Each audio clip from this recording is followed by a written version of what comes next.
Hello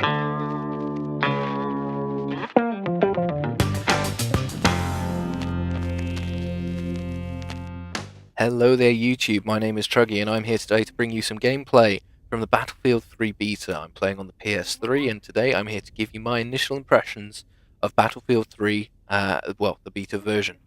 I'm playing on Operation Metro in the game mode Rush, so obviously Rush from the Battlefield Bad Company series. And yeah, today I'm going to be giving my initial impressions. So first thing I'll say off the bat is obviously this is a beta. Will be bugs, and as you're about to see, there are bugs you will come across. Bear that in mind. Obviously, this is not a final representation of the quality of the game. However, having said that, playing this beta, it's incredibly well polished for just a beta. And as you're about to see, I'm talking about bugs under the map. Anyway. So, what do I think of the game? Well, I've had about 5 or so hours with it, and, well, the way I'd describe it to you is, well, two things. First of all, if you've ever played paintball, you'll be aware of sort of the adrenaline rush you get. You know that you're in an attack situation, your life, quote, unquote, life, is at risk. You've got to take care of yourself, but, there's, teammates, etc. around. You've got to get a job done.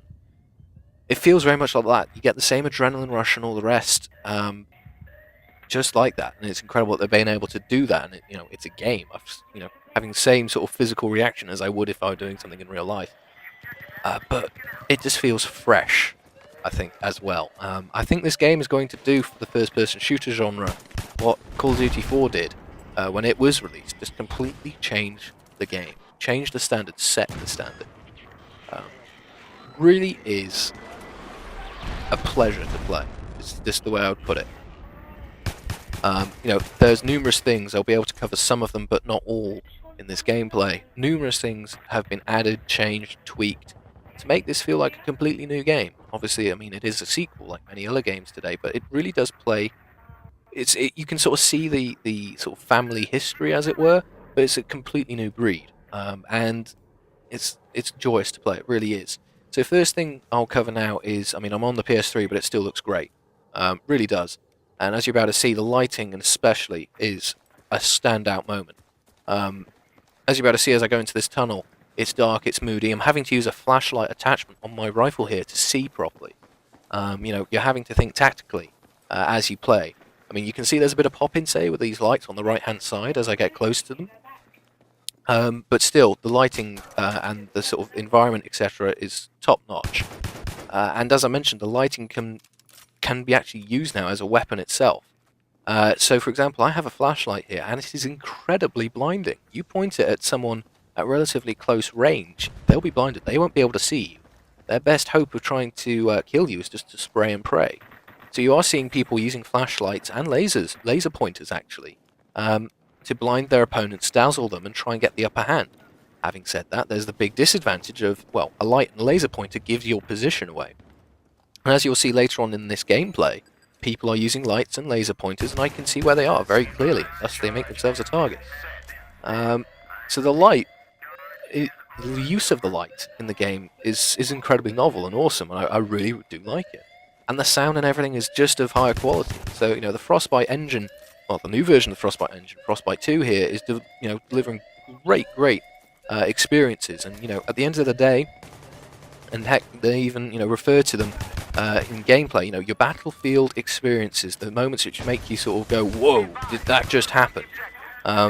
It's what makes and breaks a game and makes it fun and enjoyable. And remember, this is a game. It's meant to be sort of a leisure activity to be enjoyed. So, for example, I just successfully took on, a good chunk of their team on my own at that objective and still took it.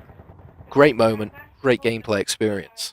And to add to those battlefield moments, the great gameplay experiences, more features have been added to Battlefield 3.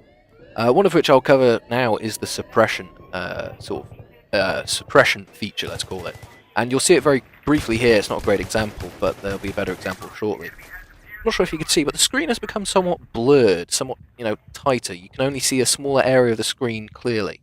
That is because I have, been fired upon. There was a sustained fire at my player, at my character, and as a result, I wouldn't say you'd be scared, but you start to focus on yourself, on on the very short term, what's right next to you, etc.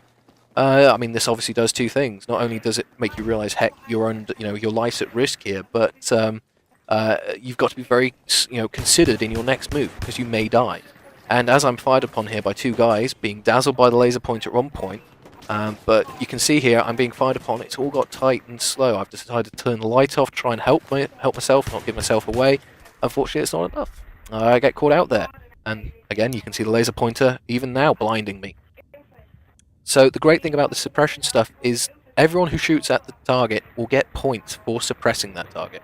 I think the highest suppression bonus I've got is 80 points. When a kill's 100, well, it's as good as there. And even if you land a hit, you then get an assist bonus on top of that. So more than likely, you'll get more points for just shooting in the general area of someone, trying to suppress them, and actually killing them outright. And I know it sounds daft for a shooter, but you don't tend to get much of that. It seems to be kill or nothing. But as any Battlefield player will tell you, it's not all about the kills, it's about the objective. Well, that tends to be what the Battlefield's focused on.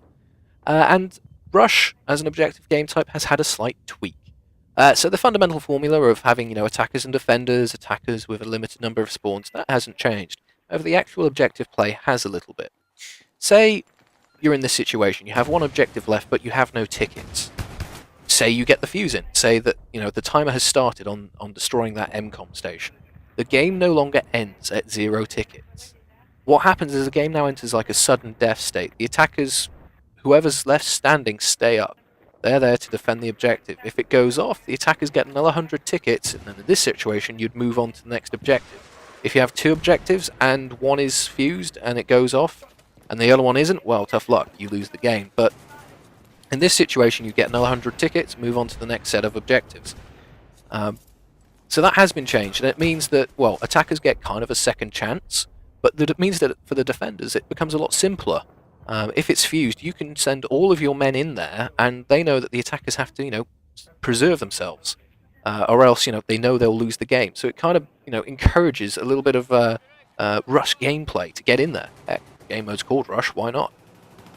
The kits themselves have had a slight tweak as well. The assault kit has changed quite a lot, actually. It's more become an assault medic kit. So you still keep your assault rifle, however, you are now given the medic's medic kit and defibrillator once unlocked. The defibrillator obviously revives people, and the medic kit helps people, patch up their wounds or whatever. And what you're seeing is a lot of assault guys, obviously, a lot of people prefer to play with assault rifles. You see a lot of people passing around health, reviving everyone, keeping people in the fight, which is great. It's what you want to see.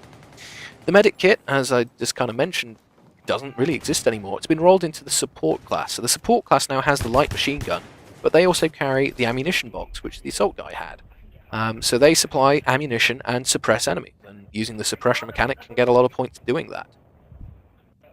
So they're obviously very important because obviously everyone needs ammunition, so they pass out the ammunition as required. Then you have the engineer. Engineer really hasn't changed. They no longer carry a silenced submachine gun. They have a carbine rifle, such as an M4 or a G36C. But they have the standard launcher to destroy vehicles or buildings, whatever, and a repair tool to fix vehicles or destroy them, however they find themselves. Then finally, you have the recon kit. And actually, that's what I'm playing as at the moment. And you might go, okay, well, you're not in a ghillie suit. That's right, I'm not. I've selected to use an SKS rifle. I'm using it as a battle rifle. That's how I've used my attachments to modify it. And I'm not sniping, as it were. You can snipe, you can be, one of the stereotypical ghillied up snipers. However, you have a drawback now, and this actually applies to any kit. All rifle scopes give off glare to give away your position, so you've got to manage that as you play. So unfortunately, I'm running out of time. I have to wrap this commentary up. But I must say this to EA and DICE, what a fantastic game this is. This is just a beta. It's only going to get better, and I haven't even covered most of the top features, to be honest. So, as I wrap this up, I only have one piece of advice to anyone watching this. Get out there, get in this beta. You will love it. So I'm the Chuggy. Thank you very much for watching. I'll see you out on the battlefield.